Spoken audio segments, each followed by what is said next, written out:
सौन्दर्यलहरी कर्त्रे सर्वमङ्गलदायिने शङ्कराचार्यवर्याय यतिराजायते नमः। 10ನೇ ಶ್ಲೋಕ. ಸುಧಾಧಾರಾಸಾರೈಶ್ಚರಣಯುಗಲಾಂತರ್ವಿಗಲಿತೈಃ ಪ್ರಪಂಚಂ ಸಿಂಚಂತಿ ಪುನರಪಿ ರಸಾಂನಾಯ ಮಹಸಃ ಅವಾಪ್ಯ ಸ್ವಾಂ ಭೂಮಿಂ ಭುಜಗನಿಭಮಧ್ಯುಷ್ಟವಲಯಂ ಸ್ವಮಾತ್ಮಾನಂ ಕೃತ್ವಾ ಸ್ವಪಿಷಿ ಕುಲಕುಂಡೆ ಕುಹರಿಣಿ.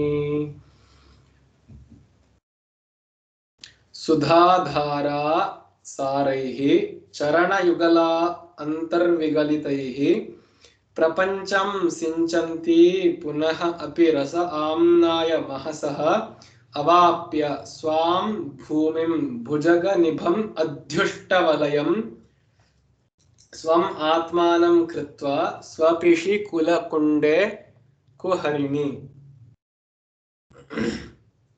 ಇಲ್ಲಿ ಸ್ವಂ ಆತ್ಮಾನಂ ಕೃತ್ವಾ ಸ್ವಪಿಷಿ ಕುಲಕುಂಡೆ ಕುಹರಿಣಿ. ಈಗ ಕುಲಶಕ್ತಿಯು ಅಥವಾ ಕುಂಡಲಿನಿ ಶಕ್ತಿಯು ಸಹಸ್ರಾರಕ್ಕೆ ಮುಟ್ಟಾಗಿದೆ, ಅಂದ್ರೆ ನೀನು ಮುಟ್ಟಿದ್ದೀಯ ಸಹಸ್ರಾರದಲ್ಲಿ.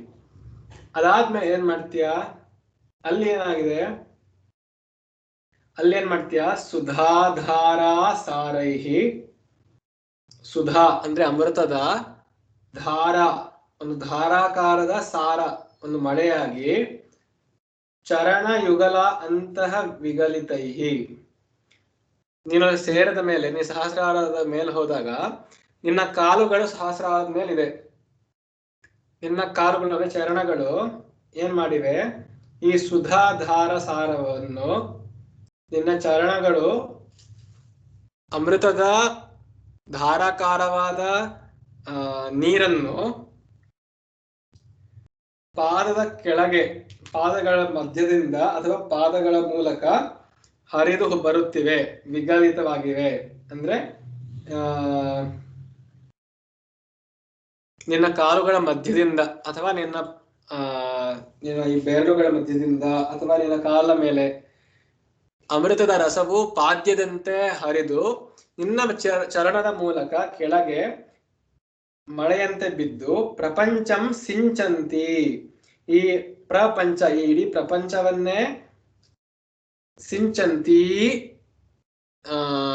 ನೀನು ಮಳೆಯನ್ನು ಸುರಿಸುತ್ತಾ, ಈ ಪ್ರಪಂಚಕ್ಕೆ ಮಳೆ, ಅಮೃತದ ಮಳೆಯನ್ನು ಸುರಿಸುತ್ತಾ, ಪುನಃ ಅಪಿ ಅದರ ಮತ್ತೆ ಮತ್ತೆ ಸುರಿಸಿದ ಮೇಲೆ ಏನೋ ಆಗುತ್ತೆ. ಅದಕ್ಕಿಂತ ಮೊದ್ಲು ನೋಡೋಣ ಏನು ಮಾಡ್ತಾರೆ ಅಂತ. ಮೊದಲು ಸುಧಾಧಾರ ಸಾರೈಹಿ ಚರಣಯುಗಲ ಅಂತಹ ವಿಗಲಿತೈಹಿ ಪ್ರಪಂಚಂ ಸಿಂಚಂತಿ ಭವತಿ.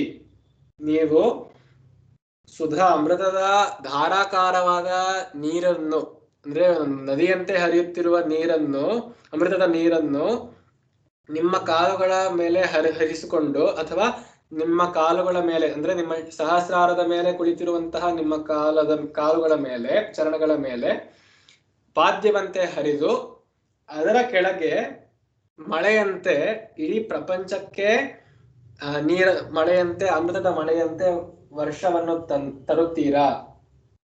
ಅದಾದ್ಮೇಲೆ ಮತ್ತೆ ಮಳೆ ತರುತ್ತೀರಾ ಯಾವಾಗ? ಸಹಸ್ರಾರಕ್ಕೆ ಮುಟ್ಟಿದ ಮೇಲೆ. ಇಲ್ಲಿ ಪ್ರಪಂಚ ಅನ್ನುವ ಶಬ್ದಕ್ಕೆ ಇನ್ನೊಂದು ಅರ್ಥ ಇದೆ. ಏನು? ಎಕ್ಸ್ಪ್ಯಾಂಡೆಡ್ ಅಂತ, ಬೃಹತ್ಕಾರವಾಗಿ ಬೆಳೆದಂತಹ ಅಂತ. ಹೇಗೆ ಪ್ರಪಂಚ ಹೇಗೆ ಬಂತು ಅಂದ್ರೆ, ಇಲ್ಲಿ ಶರೀರದ ಅಂದ್ರೆ ಪಿಂಡಾಂಡದ ದೃಷ್ಟಿಯಿಂದ ನೋಡುವುದಾದ್ರೆ ಪಂಚ ಅಂದ್ರೆ ಈ ಪಂಚಭೂತಗಳು, ಆಕಾಶ, ವಾಯು, ಅಗ್ನಿ, ಜಲ ಮತ್ತೆ ಭೂಮಿ, ಈ ಪಂಚಗಳು, ಮತ್ತೆ ಅಲ್ಲಿ ಪ್ರಕೃಷ್ಟವಾದ ಇಲ್ಲಿ ಮನಸ್ಸನ್ನು ಸಹ ಅಂತ. ಹೀಗೆ ಮನಸ್ಸು ಜೊತೆಗೆ ಸೇರಿದಂತಹ ಈ ಪಂಚಭೂತಗಳನ್ನು ಸಹ ಸಿಂಚಂತಿ, ಆ ಅಮೃತದ ವರ್ಷದಿಂದ ಪಾವನಗೊಳಿಸ್ತೀಯ. ಅಂದ್ರೆ ಈ ಸಹಸ್ರಾರ ಮುಟ್ಟಿದ ಮೇಲೆ ಆ ತಲೆಯಿಂದ ಮಸ್ತಕದಿಂದ ಅಮೃತದ ರಸದಂತೆ ಆ ರಸವು ಸುಷುಮ್ನ ನಾಡಿಯಲ್ಲಿ ಅಥವಾ ಸ್ಪೈನಲ್ ಕಾರ್ಡ್ ಅಥವಾ ಸೆರಿಬ್ರೋ ಸ್ಪೈನಲ್ ಫ್ಲೂಯಿಡ್ ಅಥವಾ ವೇಗಸ್ ನರ್ವ್ ಅನ್ನೋ ಏನಂತಾರೆ ಆ ನಾಡಿಯ ಮೂಲಕ ಹರಿದು ಬರುತ್ತದೆ. ಆ ಅಮೃತದ ಅನುಭವವು ಪ್ರತಿಯೊಂದು ಚಕ್ರಕ್ಕೂ ಹರಿದು ಬರುತ್ತದೆ ಅಂತ.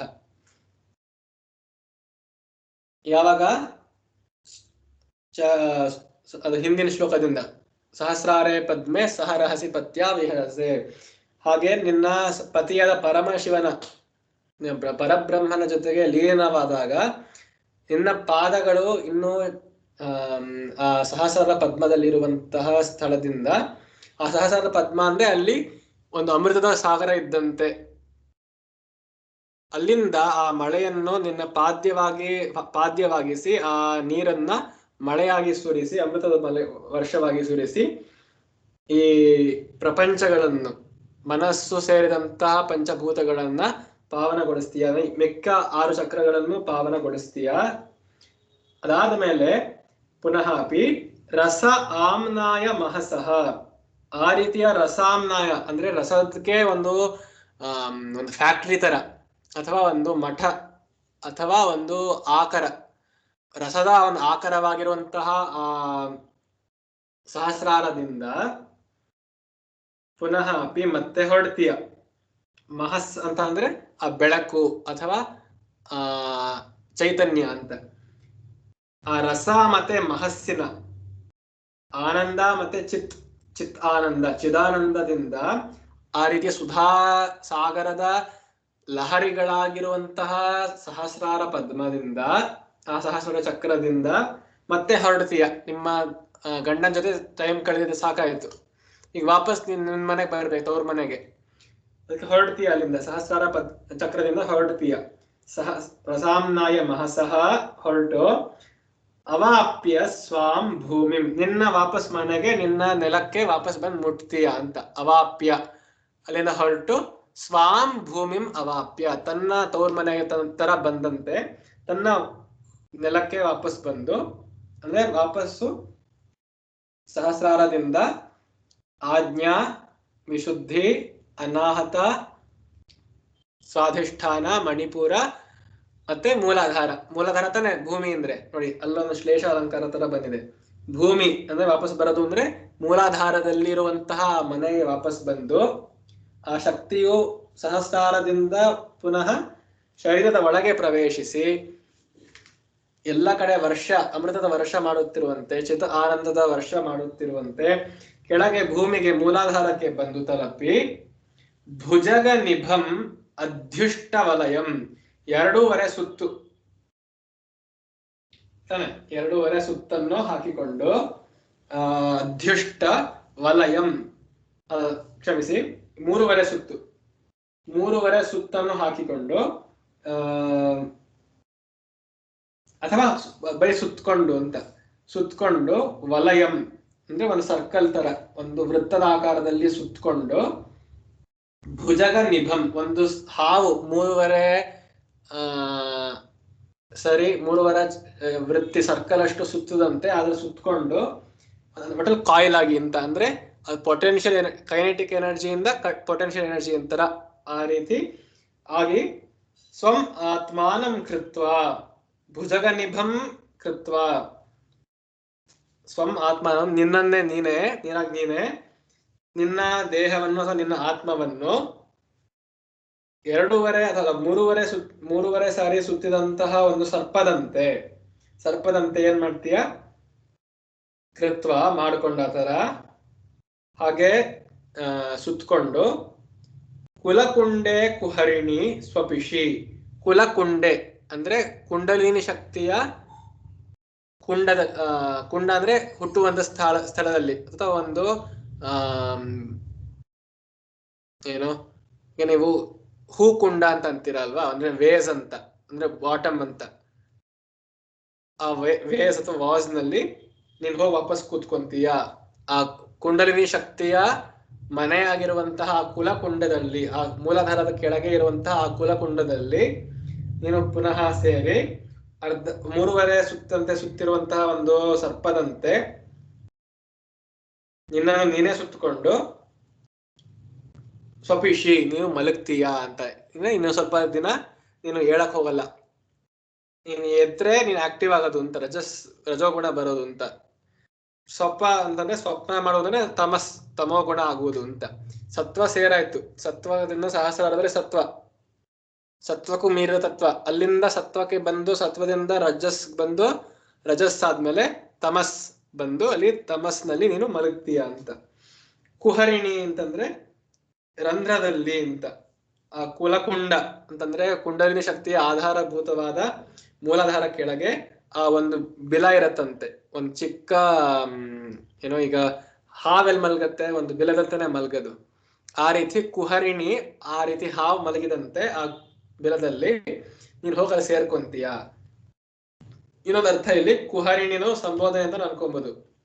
ಹೇ ಕುಹರಿಣಿ ಅಂದ್ರೆ ಕೆಟ್ಟದನ್ನು ಹರಿಣಿ, ಯಾರು ಕೆಟ್ಟದನ್ನು ಕದ್ಕೊಂಡು ಹೊರಟೋಗ್ತಾಳೋ ಅಂದ್ರೆ ನಮ್ಮ ಪಾಪಗಳನ್ನೆಲ್ಲ ತೆಗೆದುಕೊಂಡು ಹೋಗಿ ಪುಣ್ಯವನ್ನು ಮಾತ್ರ ದಯಪಾಲಿಸುತ್ತಾಳೋ ಅವಳಿಗೆ ಕುಹರಿಣಿ ಅಂತ ಅನ್ಬೋದು. ಅವಳು ಒಳ್ಳೆದನ್ನ ತಗೊಂಡು ಹೋಗಲ್ಲ ಯಾವತ್ತೂ, ಅವಳು ಕೆಟ್ಟದನ್ನ ಮಾತ್ರ, ನಮ್ಮ ದುಷ್ಟ ಬುದ್ಧಿಯನ್ನ ಮಾತ್ರ ನಮ್ಮಿಂದ ತಗೊಂಡು ಹೊರಟೋಗ್ತಾಳೆ, ನಮ್ಮಿಂದ ಚೋರಿ ಆಗುತ್ತೆ.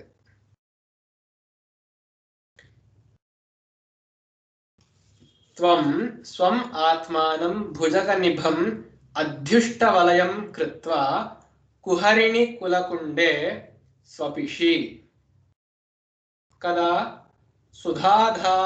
ಸುಧಾಧಾರಾ ಸಾರೈಃ ಚರಣಯುಗಲ ಅಂತರ್ವಿಗಲಿತೈಃ ಸುಧಾಧಾರಾ ಸಾರೈಃ ಪ್ರಪಂಚಂ ಸಿಂಚಂತಿ ರಸ ಆಮ್ನಾಯ ಮಹಸಃ ಅವಾಪ್ಯ ಸ್ವಾಂ ಭೂಮಿಂ ಪುನಃ ಅಪಿ ಸ್ವಪಿಷಿ. ಅಂದ್ರೆ ನೀನು ಮೇಲ್ ಹೋಗಿ ಕೆಳಗೆ ಬರ್ತೀಯ ಅಂತ. ಅಂದ್ರೆ ನೀವು ಮೇಲ್ ಹೋಗಾಯ್ತು ನೀನಾಗಲೇ ನಿಮ್ಮ ಗಂಡನ್ ನೋಡಲು, ಅವನ ಜೊತೆ ರಮಿಸಾದ ಮೇಲೆ, ಅವನ ಜೊತೆ ವಿಹರಿಸಿದ ಮೇಲೆ, ಆತರ ಆನಂದ ಉಂಟು ಆದ ಮೇಲೆ, ಆ ಚಿದಾನಂದ ಉಂಟಾದ ಮೇಲೆ ನೀನು ಮತ್ತೆ ನಿನ್ನ ತವರ್ಮನೆ ಆದಂತಹ ಆ ಮೂಲಾಧಾರಕ್ಕೆ ಬಂದು, ಮೂಲಾಧಾರ ಕೆಳಗೆ ಇರುವಂತಹ ಕುಲಕುಂಡದಲ್ಲಿ ಆ ರಂಧ್ರವುಳ್ಳ ಬೆಳದಂತೆ ಇರುವಂತಹ ಆ ಚಕ್ರದಲ್ಲಿ ನೀನು ಹೋಗಿ ಮಲಗ್ತೀಯ, ಮತ್ತೆ ಸ್ವಪಿಷಿ ಮಲಗ್ತೀಯ. ಇದು ಏನು ಹೇಳುತ್ತೆ ಅಂತಂದ್ರೆ ಇದು ಒಂದು ರೀತಿಯ ಒಂದು ಸೈಕಲ್ ತರ. ಅವಳು ವಾಪಸ್ ತವ್ರ ಮನೆ ಹೋಗ್ತಾಳೆ, ವಾಪಸ್ ಗಂಡನ ಮನೆಗೆ, ಗಂಡನ ಮನೆಯಿಂದ ತವ್ರ ಮನೆ, ತವ್ರ ಮನೆಯಿಂದ ಗಂಡನ ಮನೆ, ಆ ರೀತಿ ಓಡಾಡ್ತಿರ್ತಾಳೆ. ಅವಳು ಸುಸ್ತಾಯ್ತು ಅಂತಂದ್ರೆ ಹೋಗ್ಬಿಟ್ಟು ಮನೆಗೆ ವಾಪಸ್ ಹೋಗಿ ಮಲ್ಕೊಂತಾಳೆ ಅಷ್ಟೇ. ಯಾಕೆಂದ್ರೆ ಈ 6 ಚಕ್ರಗಳನ್ನ ಭೇದಿಸಲು ಶಕ್ತಿ ಬೇಕಾಗತ್ತೆ, ಊರ್ಜಸ್ವಲ ಆಗಿರ್ಬೇಕು. ಆದ್ರಿಂದ ಸುಸ್ತಾಯ್ತು ಅಂತಂದ್ರೆ, ಅವಳ ಕೆಲಸ ಮುಗೀತು ಅಂತಂದ್ರೆ, ಈ ರಸ ಆಮ್ನಾಯ ಮಹಸಹ ಈ ರೀತಿ ಅಮೃತ ವರ್ಷವನ್ನು ಮಾಡದ್ಮೇಲೆ ಅವಳು ವಾಪಸ್ ಬಂದು ಅವಳು ಮಲ್ಕೊಂತಾಳೆ. ಅಂದ್ರೆ ಆ ಶಕ್ತಿ ಕಮ್ಮಿ ಆಗತ್ತೆ ಅಂತ. ಕೈನೆಟಿಕ್ ಟು ಪೊಟೆನ್ಶಿಯಲ್ ಎನರ್ಜಿ ತರ ಆ ಚೇಂಜ್ ಆಗ್ತಿರುತ್ತೆ.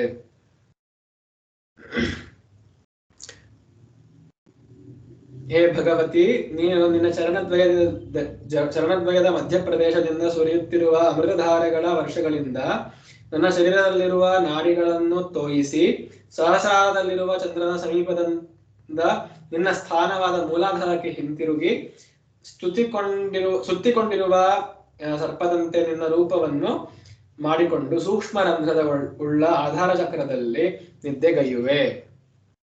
ಇದು ಅರ್ಥ ಆಯ್ತು. ಮುಂದಿನ ಶ್ಲೋಕ 11ನೇದು. ಚತುರ್ಭಿಃ ಶ್ರೀಕಂಠೈಃ ಶಿವಯುವತಿಭಿಃ ಪಂಚಭಿರಪಿ ಪ್ರಭಿನ್ನಾಭಿಃ ಶಂಭೋರ್ನವಭಿರಪಿ ಮೂಲ ಪ್ರಕೃತಿಭಿಃ ಚತುಶ್ಚತ್ವಾರಿಂಶತ್ ವಸುದಲಕಲಾಶ್ರತ್ರಿವಲಯತ್ಖಾಭಿಃ ಸಾರ್ಧಂ ತವ ಶರಣಕೋಣಾಃ ಪರಿಣತಾಃ. ಚತುರ್ಭಿಃ ಶ್ರೀಕಂಠೈಃ ಶಿವಯುವತಿಭಿಃ ಪಂಚಭಿಃ ಅಪಿ ಪ್ರಭಿನ್ನಾಭಿಃ ಶಂಭೋಃ ನವಭಿಃ ಅಪಿ ಮೂಲ ಪ್ರಕೃತಿಭಿಃ ಚತುಶ್ಚತ್ವಾರಿಂಶತ್ ವಸುದಲ ಕಲಾ ಅಶ್ರ ತ್ರಿವಲಯ ತ್ರಿರೇಖಾಭಿಃ ಸಾರ್ಧಂ ತವ ಶರಣ ಕೋಣಾಃ ಪರಿಣತಾಃ. ಏನಿದು ಅಂತಂದ್ರೆ ಈ 11ನೇ ಶ್ಲೋಕ, ಈ ಶ್ರೀಚಕ್ರ ಅಂತ ಕೇಳಿದ್ದೀರಾ, ಮೇರು ಚಕ್ರ ಅಥವಾ ಶ್ರೀಚಕ್ರ ಅಂತ ಕೇಳಿದ್ದೀರಾ. ಅಂದ್ರೆ ನೀವು ಸಹಸ್ರಾರದಿಂದ ನೋಡೋಕ್ ಹೋದ್ರೆ, ಸಹಸ್ರಾರದಿಂದ ನೋಡಿದರೆ ಹೇಗ್ ಕಾಣಿಸುತ್ತೆ ಆ ಚಕ್ರ ಅನ್ನೋದು ಈ ಮೇರು ಚಕ್ರದ ಒಂದು ಪ್ಲಾನ್, ಒಂದು ಐಡಿಯಾ, ಒಂದು ಯಂತ್ರ. ಅದು ಯಂತ್ರ ತರ ಮಾಡ್ಬೋದು, ಒಂದು ಮೂರ್ತಿ ತರನು ಮಾಡ್ಬೋದು. ಈ ಸಹಸ್ರಾರದಿಂದ ನೋಡಕ್ ಹೋದ್ರೆ ಅದು ಮೊದಲನೇದಾಗಿ ಒಂದು ಬಿಂದು ಕಾಣಿಸುತ್ತೆ. ಅದರ ಸುತ್ತಲೂ ಒಂದು ಆಜ್ಞಾ ಚಕ್ರದ ಅಥವಾ ಸ್ವಾಧಿಷ್ಠಾನದ, ಅನಾಹತದ, ವಿಶುದ್ಧಿಯ, ಮೂಲಾಧಾರದ ಏನೇನೋ ಚಕ್ರಗಳು ಕಾಣಿಸ್ತಿರುತ್ತೆ. ಈ ರೀತಿ from the point of view, ಈಗ ಮೌಂಟೇನ್ ಪಾಯಿಂಟ್ ಆಫ್ ವ್ಯೂ ತರ, ಈಗ ನೀವು ಮೌಂಟೇನ್ ಮೇಲೆ ನಿಂತ್ಕೊಂಡು ನೋಡೋಕ್ ಹೋದ್ರೆ, ಕೆಳಗಡೆ ನೋಡಿದ್ರೆ ಏನೇನ್ ಕಾಣಿಸುತ್ತೋ ಒಂದು ಆ ತರ, ಅದಕ್ಕೆ ಒಂದು ಅಪ್ರಾಕ್ಸಿಮೇಟ್ ಆಗಿ ಹೇಳ್ಬೋದು. ಆ ರೀತಿ ಈ ಮೇರು ಚಕ್ರ ಇರುತ್ತೆ. ಮೇರು ಚಕ್ರ ಅಥವಾ ಶ್ರೀಚಕ್ರದ ಯಂತ್ರ. ಈಗ ತಂತ್ರ ನೋಡಿದ್ವಿ, ಈ ತಂತ್ರದಲ್ಲೇ ಒಂದು ಯಂತ್ರ ಅನ್ನೋದು ಸೇರಿ ಹೋಗುತ್ತೆ. ಒಂದು ವಸ್ತು ಬೇಕು ಒಂದು ಪೂಜೆ ಮಾಡಕ್ಕೆ, ಒಂದು ಆಗಮಶಾಸ್ತ್ರ ಅಲ್ವಾ ತಂತ್ರ ಅಂದ್ರೆ. ಒಂದು ವಸ್ತು ಬೇಕು ಪೂಜೆ ಮಾಡಕ್ಕೆ ಅಂತಂದ್ರೆ ಎಷ್ಟೋ ಜನಕ್ಕೆ ಬೇಕಾಗತ್ತೆ ಆತರ ವಸ್ತುಗಳು. ಇದೆಲ್ಲ ನೀವೆಲ್ಲ ಹೇಳಾಯ್ತು, ಅಧ್ಯಾತ್ಮದೆಲ್ಲ ಸಾಕಾಯ್ತು, ನಮಗೆ ಪೂಜೆ ಮಾಡ್ಬೇಕು. ಈಗ ನಾವೇನ್ ಮಾಡ್ಬೇಕು ಹೇಳಿ ಅಂತ ಕೇಳ್ತೀವಿ. ಏನ್ ಮಾಡ್ಬೇಕು ಅಂತಂದ್ರೆ ಅಂತ ರೀತಿ ಕೇಳುವಂತಹ ಉಪಾಸನಾ ದಿಶಿನಲ್ಲಿ ಹೋಗುವಂತ ಜನರಿಗೆ, ಕರ್ಮಮುಖರಾಗಿರುವಂತವರಿಗೆ ಏನ್ ಮಾಡ್ಬೇಕು ಅಂದ್ರೆ ಒಂದು ಯಂತ್ರ ಕೊಡ್ಬೇಕು. ಆಯ್ತಪ್ಪ, ಇದನ್ನೇ ಪೂಜೆ ಮಾಡುವಂತ. ಆ ರೀತಿ ಶಂಕರಾಚಾರ್ಯರು ಕೊಟ್ಟಿದ್ದಾರೆ. ಶಂಕರಾಚಾರ್ಯ ಮೊದಲು ಇದಿತ್ತು ಅಂತ ಅನ್ಸುತ್ತೆ, ಆದ್ರೆ ಅವರು ಇದನ್ನ ಅವರು ಪ್ರಸಿದ್ಧಿಗೊಳಿಸಿದ್ರು ಈ ಶ್ರೀಚಕ್ರವನ್ನ. ಈ ಶ್ರೀಚಕ್ರದಲ್ಲಿ ಏನು ಅಂತಂದ್ರೆ, ಈ ಬೇರೆ ಬೇರೆ ಒಂದು ಆಕಾರಗಳನ್ನ ಬರೆದು, ಈಗ ಜಿಯೋಮೆಟ್ರಿಕ್ ಫಿಗರ್ಸ್ ನ ಬರ್ದಾಗ ಏನು ಶ್ರದ್ಧೆ ಅಂದ್ರೆ, ಈಗ ಸದ್ಯಕ್ಕೆ ನಮ್ಗೆ ಶ್ರದ್ಧೆ ಅಂತ ಒಂದು ಹೈಪಾಥೆಸಿಸ್ ತರ. ಈ ಜಿಯೋಮೆಟ್ರಿಕ್ ಕಂಜೆಕ್ಚರ್ ಏನು ಅಂತಂದ್ರೆ, ನಮ್ಗೆ ಈ ಜಿಯೋಮೆಟ್ರಿಕ್ ಶೇಪ್ಸ್ ನ ನೋಡ್ತಾ ಇದ್ರೆ, ಅದ್ರ ಮೇಲೆ ಫೋಕಸ್ ಮಾಡ್ತಾ ಇದ್ರೆ ಏನೋ ನಮ್ಮ ಮನಸ್ಸು ಶೀಘ್ರವಾಗಿ ಅಲ್ಲಿಗೆ ನೆಲೆ ನಿಲ್ಲುತ್ತೆ ಅಂತ ಒಂದು ಹೈಪಾಥೆಸಿಸ್. ಅದನ್ನ ನಾವು ಟೆಸ್ಟ್ ಮಾಡ್ಬೋದು ಬೇಕಾದ್ರೆ. ಸುಮ್ಮನೆ ಏನೋ ಒಂದು ಅವ್ಯಕ್ತವಾದ ಅಗೋಚರವಾದ ತತ್ವದ ವಿಚಾರಕ್ಕಿಂತ ಎಲ್ಲರಿಗೂ ಸಾಧ್ಯವಿಲ್ಲ. ಆದ್ರಿಂದ ಒಂದು ಮನೋಗ್ರಾಹ್ಯವಾದ ಒಂದು ವಸ್ತು ಅಥವಾ ಒಂದು ತತ್ವ ಕೊಡ್ಬೇಕು ಅಂದ್ರೆ, ಇದು ನೋಡಪ್ಪ ಇವಾಗ ಬುಲೆಟ್ ಡಾಟ್ ತರ ಇರುತ್ತೆ, ಆ ತರ ಬುಲ್ಸೈ ಅಂತ ಅಂತೀವಿ. ಆ ತರ ಒಂದು ಯಂತ್ರ ಕೊಟ್ಟಿರ್ತೀವಿ, ಅದನ್ನೇ ಕೆಲವೊಬ್ರು ಬೇಕಾದ್ರೆ ನೋಡ್ತಾ ಇರ್ಬೋದು. ಇನ್ ಕೆಲವೊಬ್ರು ಅಷ್ಟನ್ನೆಲ್ಲ ಮಾಡಕ್ಕಾಗಲ್ಲ, ಯೋಗಾಸನ ಇದೆ ತ್ರಾಟಕ ತರ ಮಾಡಕ್ಕಾಗಲ್ಲ ಅಂತಂದ್ರೆ ನಾವು ಪೂಜೆ ಮಾಡ್ತೀವಿ ಅಂದ್ರೆ ಅದನ್ನ ಪೂಜೆನೂ ಮಾಡ್ಬೋದು. ಆದ್ರೆ ಈಗ ನೀವು ನಿಮ್ಮ ಭಕ್ತಿ ಶ್ರದ್ಧೆಗಳ ಮೇಲೆ, ನಿಮ್ಮ ಜ್ಞಾನದ ಅಭಿವೃದ್ಧಿಯ ಮೇಲೆ, ನಿಮ್ಮ ಬುದ್ಧಿಯ ವಿಕಾಸದ ಮೇಲೆ ನಿಮ್ಗೆ ಬೇಕಾದಂತ ಫಲಗಳು ಸಿಗತ್ತೆ. ನಾ ಹೇಳೋ ಮಾತ್ರ ಇದು ಬರೀ ಮತ್ತೆ ಹೇಳ್ದಂಗೆ ಥಿಯರಿಟಿಕಲ್ ಅಷ್ಟೇ. ಇದನ್ನ ನೀವು ಒಬ್ಬ ಶಕ್ತಿ ಉಪಾಸಕನ ಹತ್ರ ಶ್ರದ್ಧಾಲು ಆಗಿ, ನೀವು ನಂಬಿಕೆ ಉಳ್ಳಂತಹ ಒಬ್ಬ ಗುರುವಿನ ಹತ್ರ ಹೋಗಿ ಕಲಿಯಬೇಕು. ಇದು ಈ ಶ್ಲೋಕದಲ್ಲಿ ಏನ್ ಹೇಳಿದ್ರೆ ಅಷ್ಟು ಮಾತ್ರ ನಾನು ಹೇಳ್ತೀನಿ. ಇದೇನು ಅಂತಂದ್ರೆ ಈ ಶ್ರೀಚಕ್ರದ ವಿವರಣೆ. ನಾನು ಇದಕ್ಕೆ ಯಾವ ಡಯಾಗ್ರಾಮ್ ತೋರ್ಸಕ್ ಹೋಗಲ್ಲ, ಯಾಕೆಂದ್ರೆ ಅದನ್ನ ನೀವು ಗುರುಗಳ ಹತ್ರನೇ ನೋಡ್ಬೇಕಾಗತ್ತೆ. ನೀವು ನಿಮ್ಮ ಗುರುಗಳ ಆಶ್ರಿತವಾದ ಗುರುಗಳ ಹತ್ರನೇ ಹೋಗ್ಬಿಟ್ಟು ವಿಚಾರ ಮಾಡಿ ತಿಳ್ಕೊಳ್ಳಿ. ನೀವು ತಿಳಿಯಕ್ಕೆ ಏನ್ ತಪ್ಪಿಲ್ಲ, ಯಾಕೆಂದ್ರೆ ವಿಷಯ ತಿಳಿಯೋದಕ್ಕೆ. ಆದ್ರೆ ಅದನ್ನ ನೀವು ಉಪಾಸನೆ ಮಾಡ್ತೀನಿ, ನಾ ವಿಡಿಯೋ ಕೇಳಿದ ಮಾತ್ರಕ್ಕೆ ನಾನು ನಾಳೆ ಕುತ್ಕೊಂಡು ಉಪಾಸನೆ ಮಾಡ್ತೀನಿ ಅಥವಾ ಪೂಜೆ ಮಾಡ್ತೀನಿ, ಅವೆಲ್ಲ ಸರಿ ಇಲ್ಲ. ಇವೆಲ್ಲ ಕೇವಲ ಒಂದು ಚುಟುಕುಗಳಷ್ಟೇ, ಟಿಟಿಲೇಷನ್ಸ್ ಅಂತ ಅಂತೀವಿ ಇಂಗ್ಲಿಷ್ ನಲ್ಲಿ. ಆ ತರ ಇದು ನಮ್ಗೆ ಉತ್ಸಾಹ ಬರೆಸಲು, ನಮ್ಗೆ ಪ್ರೇರಕವಾಗಿ ಇದ್ರ ಬಗ್ಗೆ ಇನ್ನೂ ತಿಳ್ಕೊಳ್ಳೋದು, ನಮ್ಗೆ ಇನ್ನೂ ಆಸಕ್ತಿ ಹೆಚ್ಚಿಸಲು ಅಷ್ಟೇ ಇದು ಹೇಳುವುದು. ಆಯ್ತು, ಈಗ ಸ್ತೋತ್ರಕ್ಕೆ ಬಂದ್ರೆ ಈ ಶ್ಲೋಕದಲ್ಲಿ ಚತುರ್ಭಿ ಶ್ರೀಕಂಠೈ. ಸೊ ಇದು ಏನು ಶುರು ಮಾಡುತ್ತೆ ಅಂದ್ರೆ, ಮಧ್ಯದಲ್ಲಿ ಒಂದು ಬಿಂದು ಇರುತ್ತೆ. ಈ ಚಕ್ರದಲ್ಲಿ ನೀವು ನೋಡೋಂಗಿದ್ರೆ ಒಂದು ಯಂತ್ರ ಬರುತ್ತೆ, ಮಧ್ಯದಲ್ಲಿ ಒಂದು ಬಿಂದು ಇರುತ್ತೆ. ಅದರ ಸುತ್ತಲೂ ಒಂದು 4 ಶ್ರೀಕಂಠೈ. ಶ್ರೀಕಂಠ ಅಂದ್ರೆ ಶಿವ ಅಂತ. 4 ಊರ್ಧ್ವ ಮುಖವಾದ, ಅಂದ್ರೆ ನೀವು ಕೂತ್ಕೊಂಡು ಬರೀತಿದ್ರೆ ನಿಮ್ ಪೇಪರ್ ಮೇಲೆ ಊರ್ಧ್ವ ಮುಖವಾಗಿ 4 ಟ್ರಯಾಂಗಲ್ಸ್ ಇರುತ್ತೆ, ತ್ರಿಕೋಣಗಳಿರುತ್ತೆ. ಶಿವ ಯುವತಿಭಿ ಪಂಚಭಿ. ಶಿವ ಯುವತಿ ಅಂದ್ರೆ ಶಿವನ ಹೆಂಡತಿ ಯಾರೋ ಪಾರ್ವತಿ ಅಂದ್ರೆ ಪ್ರಕೃತಿ ಅಂತ. ಶಿವ ಅಂದ್ರೆ ಶ್ರೀಕಂಠ ಅಂದ್ರೆ ಪುರುಷ ಅಂತ. ಪುರುಷ ಅಂದ್ರೆ ಮೇಲ್ಮುಖವಾಗಿರುವಂತ ಟ್ರಯಾಂಗಲ್. ಬೇಸ್ ಕೆಳಗಿರುತ್ತೆ, ಮೇಲೆ ಅಚೂಪಿನ ತುದಿ ಮೇಲಿರುತ್ತೆ. ನೀವು ಯಾವ್ದು ಮೇಲೆ ಅಂತ ಅಂತೀರೋ ಒಂದ್ ಪೇಪರ್ ಮೇಲೆ ಬರೆದ್ರೆ ದಿಸ್ ವೇ ನಾರ್ತ್ ಅಂತ ಏನಾರು ಹಾಕಿದ್ರೆ ಆ ತರ ಆ ನಾರ್ತ್ ಫೇಸಿಂಗ್ಗೆ ಉತ್ತರ ಮುಖವಾಗಿ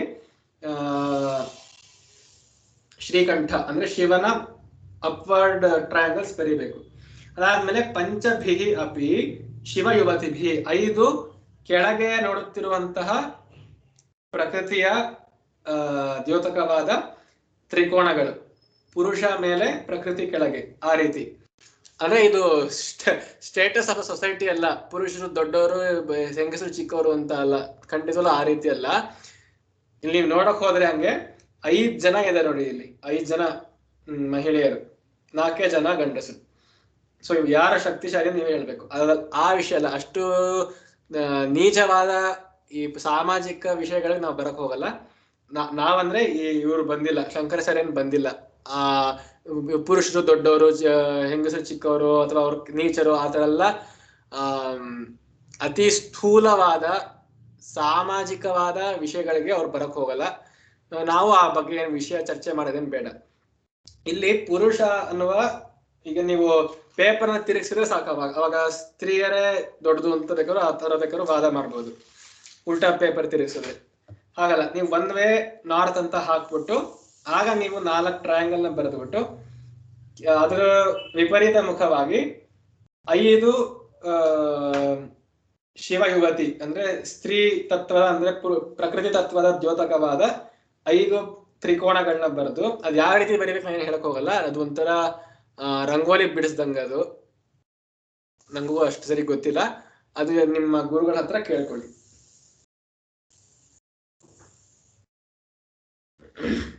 ಆ ರೀತಿ ಬರ್ಕೊಂಡು ಪ್ರಭಿನ್ನಾಭಿ ಶಂಭೋಹೋ, ಪ್ರಭಿನ್ನ ಅಂದ್ರೆ ಭಿನ್ನ ಭಿನ್ನವಾಗಿರುವಂತಹ ಇವುಗಳಿಗೆ ಶಿವ ಮೇಲಿದ್ರೆ ಪ್ರಕೃತಿ ಕೆಳಗಿರ್ಬೇಕು, ಅಥವಾ ಪ್ರಕೃತಿ ಮೇಲಿದ್ರೆ ಶಿವ ಕೆಳಗಿರ್ಬೇಕು. ಈ ರೀತಿ ವಿರುದ್ಧವಾದ ನಾನು ಮತ್ತೆ ನಾನು ಅಲ್ಲದ್ದು ಇದ್ರಲ್ಲೇನೆ ಬಂತು ನೋಡಿ, ವಿರೋಧ ಬಂತು. ಅದಕ್ಕೆ ಮನೆಗಳಲ್ಲಿ ಕುಟುಂಬಗಳಲ್ಲೂ ಎಷ್ಟೋ ಕಡೆ ವಿರೋಧ ಬರುತ್ತೆ. ನಂಗೆ ಈ ತರ ಬೇಕು, ನಿಂಗೆ ಆ ತರ ಬೇಕು ಅಂತ, ನಾನು ನೀನು ಅನ್ನುವ ಅರ್ಥದಲ್ಲಿ ಪುರುಷ ಮತ್ತೆ ಪ್ರಕೃತಿಗಳು ಬಂದಾಗ ಅದರ ಮುಖಗಳು ಮಾತ್ರ ವಿರೋಧವಿರುತ್ತದೆ, ಭಿನ್ನವಾಗಿರುತ್ತವೆ. ಶಂಭೋಹೋ ನವಭಿಹಿ, ಮತ್ತೆ ನವಭಿಹಿ ಮೂಲ ಪ್ರಕೃತಿಭಿ ಶಂಭೋಹೋ, 9 ಮೂಲ ಪ್ರಕೃತಿಗಳನ್ನು ಸಾಂಕೇತಿಕವಾಗಿ ದ್ಯೋತಿಸುವಂತಹ ಈ ತತ್ವಗಳಾಗಿವೆ. 9 ಪ್ರಕೃತಿಗಳು ಯಾವ್ಯಾವು? 9 ಪ್ರಕೃತಿ ಅಂತಂದ್ರೆ ಅಷ್ಟಾಮೂರ್ತಿ ಅಂದ್ರೆ 5 ಪಂಚಭೂತಗಳು, ಮನೋಬುದ್ಧಿ ಅಹಂಕಾರ ಚಿತ್ತ, ಈ 4ಗಳು, ಅಥವಾ ಸೂರ್ಯ ಚಂದ್ರ ಮತ್ತೆ ಹಂಸ ಅನ್ನೋ ಈ 8 ತತ್ವಗಳು, ಜೊತೆಗೆ ಅಹಂ ಅಂದ್ರೆ ನಾನು ಎನ್ನುವ ತತ್ವ. ಇದು 9 ಮೂಲ ಪ್ರಕೃತಿಗಳಾಗಿವೆ. ಪಂಚಭೂತಗಳು ಮತ್ತೆ ಚತುರ್ ಮನೋವೃತ್ತಿಗಳು. ಈ 9ಗಳು ಪುರುಷ ಪ್ರಧಾನವಾಗಿದೆ. ಈ 5 ಟ್ರಯಾಂಗಲ್ಸ್, ಈಗ ಏನ್ ಪ್ರಕೃತಿ ಅಂತ ಅಂದ್ವಿ ಶಿವಯುವತಿ ಅಂತ, ಅದು ಪಂಚಭೂತಗಳ ದ್ಯೋತಕ. ಮತ್ತೆ ಪುರುಷ ಅಂತ ಏನಂದ್ವಿ, ಅದು ನನಗೆ ಸಂಬಂಧಪಟ್ಟಿದ್ದು ಅಂದ್ರೆ ಮನೋಬುದ್ಧಿ ಅಹಂಕಾರ ಚಿತ್ತ, ಈ 4ಗಳು ಮೇಲೆ, ಮತ್ತೆ ಈ ಪಂಚಭೂತಗಳು ಕೆಳಗೆ, ಅಂದ್ರೆ ಅಪ್ವರ್ಡ್ ಅಂಡ್ ಡೌನ್ವರ್ಡ್ ಅಥವಾ ನಾರ್ತ್ ಅಂಡ್ ಸೌತ್ ಅಂತ ಅನ್ಕೊಬಹುದು. ಆ ರೀತಿ ಜೋಡಿಸಿದ ಮೇಲೆ ಚತುಶ್ಚತ್ವಾರಿಂಶತ್ ಅಂದ್ರೆ 44 ವಸುದಲ, ವಸು ಅಂದ್ರೆ 8, ಚತುಶ್ಚತ್ವಾರಿಂಶತ್ ವಸು ದಲ ಕಲಾ ಅಂದ್ರೆ 64,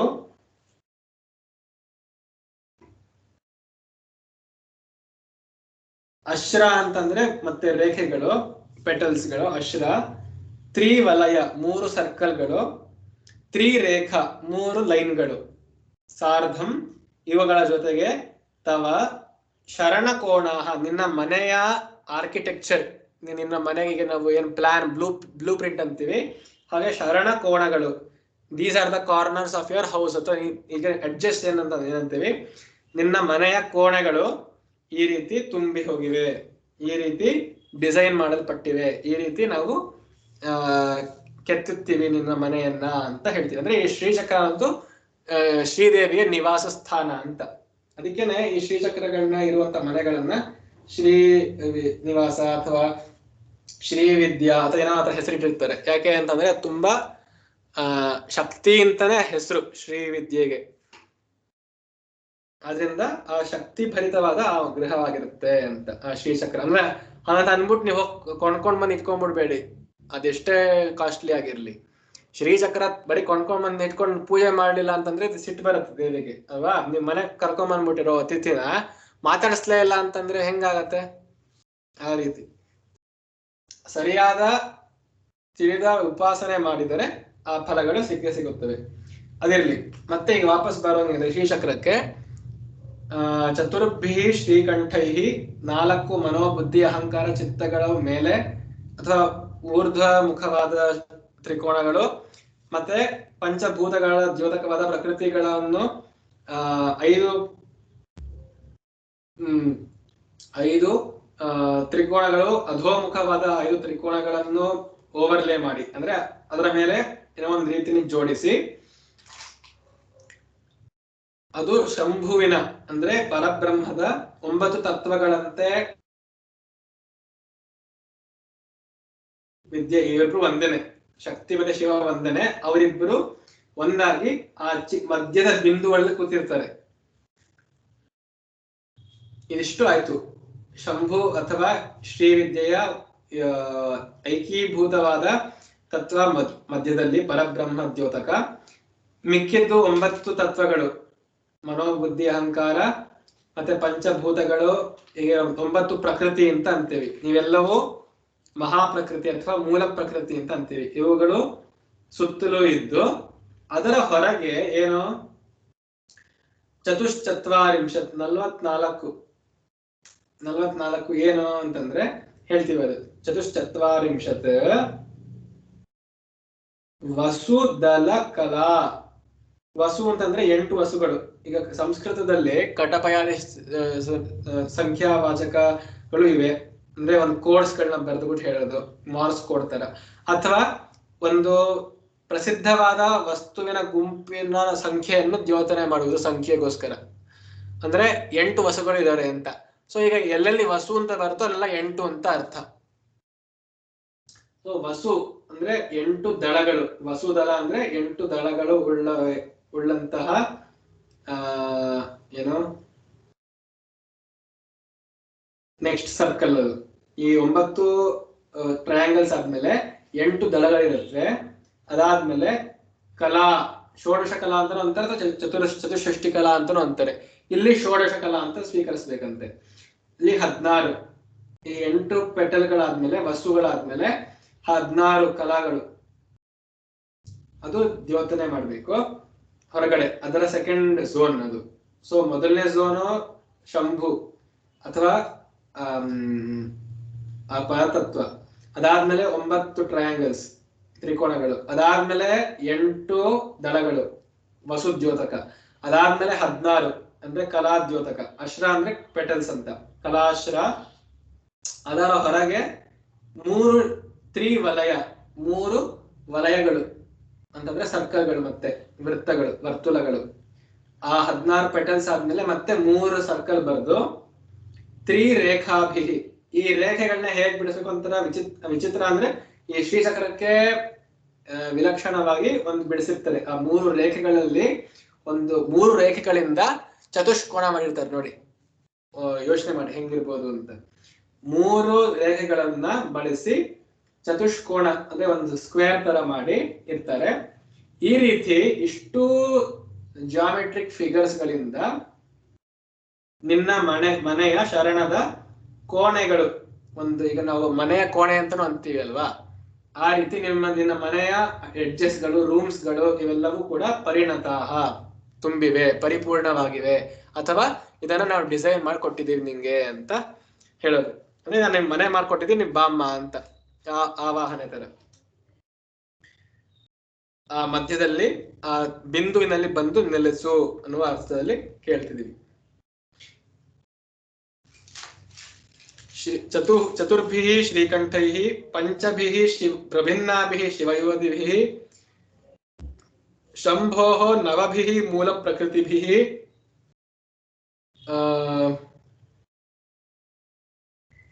ಅಷ್ಟ ವಸು ದಲೈಃ ಷೋಡಶ ಕಲಾಭಿಃ ಅಶ್ರೈಃ ತ್ರಿಭಿಃ ವಲಯೈಃ ತ್ರಿಭಿಃ ರೇಖಾಭಿಃ ಸಾರ್ಧಂ ತವ ತವ ಪರಿಣತಾಃ ಶರಣಕೋಣಾಃ ಸಂತಿ. ಇಲ್ಲಿ ಚತುಶ್ಚತ್ವಾರಿಂಶತ್ ಅಂದ್ರೆ ಏನು ಅಂದ್ರೆ 44 ಅಂತ. ಇಲ್ಲಿ 44 ಏನು? 4 + 5 9, 9 + 8 16, 17, 17 + 16 33, 33 + 3 36, 36 + 3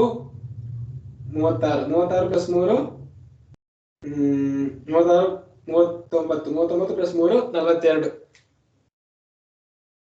42 ಆಯ್ತು. ಮತ್ತೆ ಇನ್ನೆಲ್ಲಿ ನನಗೆ ಚತುರ್ಭಿಃ ಶ್ರೀಕಂಠೈಃ 9, 16 + 8 24, 33,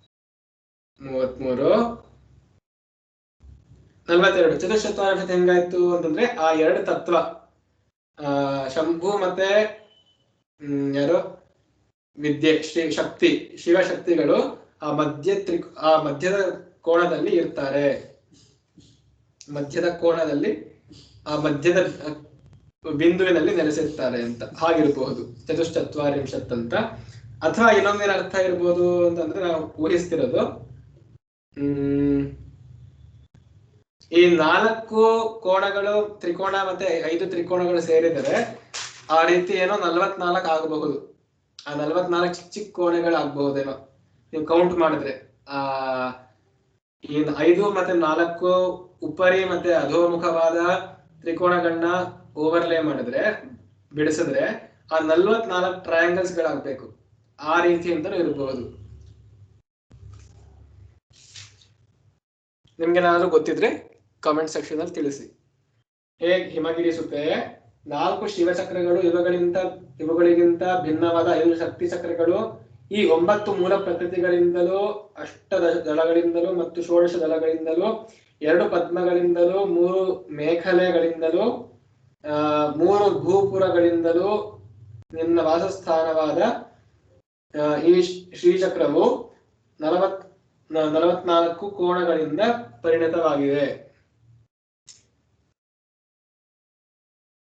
ಚತುಶ್ಚತ್ವಾರಿಂಶತ್ ಶರಣಕೋಣಾಃ ಅಂದ್ರೆ ಈ 44 ಪಾಯಿಂಟ್ಸ್ ಅಂತಾನು ಇರ್ಬೋದು.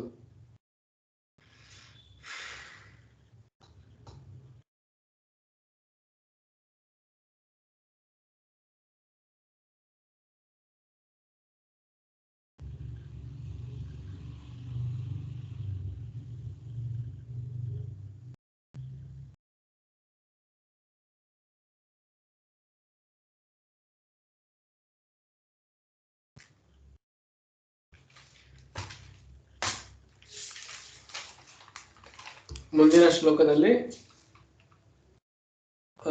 ತ್ವದೀಯಂ ಸೌಂದರ್ಯಂ ಆಮೇಲೆ ನೋಡೋಣ. ಧನ್ಯವಾದ. ಮತ್ತೆ ಹೇಳಿದಂತೆ ನಿಮಗೆ ಆಸಕ್ತಿ ಉಂಟಾಗಿದ್ದರೆ ಈ ವಿಷಯದಲ್ಲಿ ಸಬ್ಸ್ಕ್ರೈಬ್ ಬಟನ್ ಒತ್ತಿದರೆ ನಮಗೂ ಸಹಾಯವಾಗುತ್ತದೆ, ಹಾಗೂ ನಿಮಗೂ ಈ ಮುಂದಿನ ಸರಿ ಈ ರೀತಿಯ ವಿಡಿಯೋ ಬಂದಾಗ ನಿಮಗೆ ನೋಟಿಫಿಕೇಶನ್ ಬರುತ್ತೆ. ಬೆಲ್ ಐಕಾನ್ ಒತ್ತಿದ್ರೆ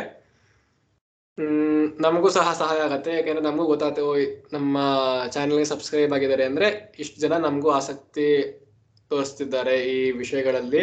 ಇನ್ನೂ ಹೆಚ್ಚಿನ ವಿಡಿಯೋ ನಮ್ಮ ಸಂದರ್ಭ ನೋಡ್ಕೊಂಡು ಮಾಡಬಹುದು ಅಂತ ಅನ್ಸುತ್ತೆ.